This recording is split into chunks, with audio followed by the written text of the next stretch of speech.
Sahadat kade ulah jadi saksi palsu.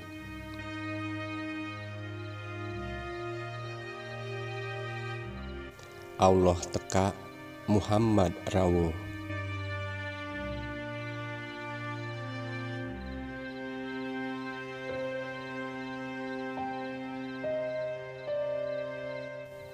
Allah aya di mana-mana, tapi henteu ka mamana.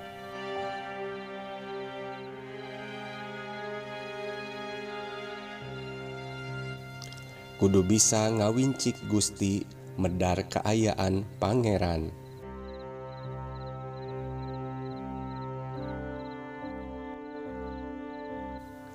Sing eling kang pangling ing kagungan urip.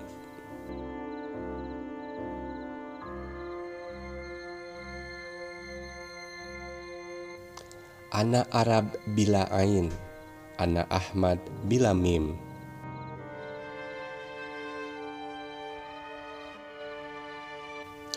Dina adegan salat sing panggih Allah jeung Muhammadna.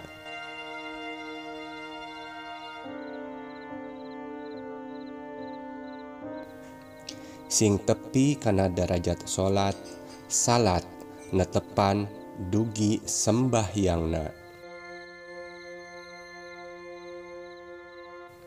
Dina salat syariat berjamaah, jamaah ngimamna ka imam, ari imam ngimamna ka saha, kade bisi teu apaleun. Sing tepi kana derajat salat saenengna di masjid anu sajatina.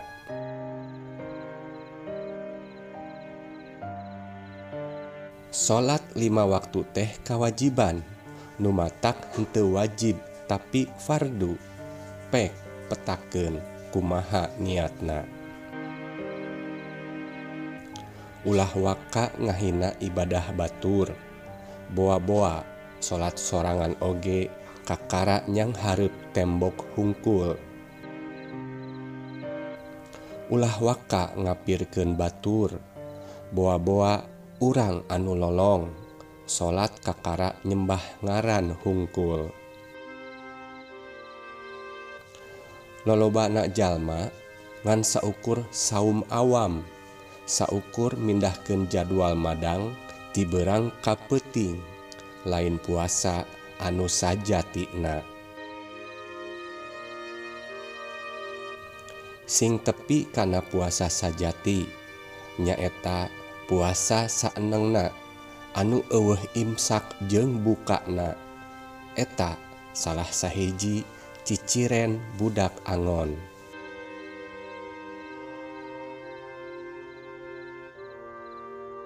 Hakikat zakat teh jang miceun rereged jasmani jeung ruhani. Rereged jasmani anu sok dibayar unggal isuk. Rereged ruhani ku cara berehan ka sasama. Sabab urang sajatina teu gableg naon-naon, sagalana ngan saukur katitipan.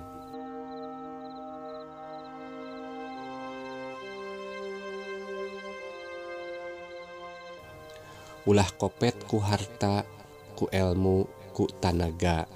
Pek pake jang nulung anu butuh, nalang anu susah, ngahudangkeun anu labuh, nyaangan anu poek, nganteur anu sieun.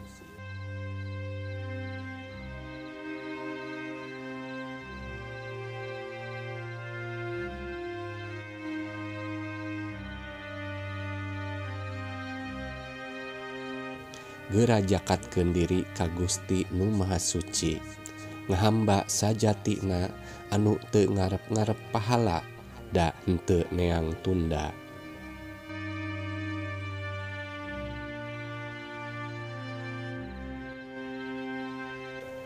Ulah jadi haji qobul hungkul, tapi sing nepi kana derajat haji hakikatna.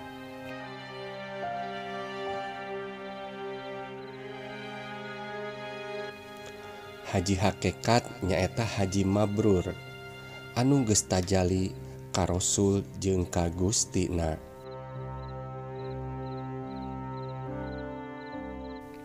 Dina ibadah haji kudu apal kana hakekatna, ulah tepika imah nyaan ngurilingan imah-imahan.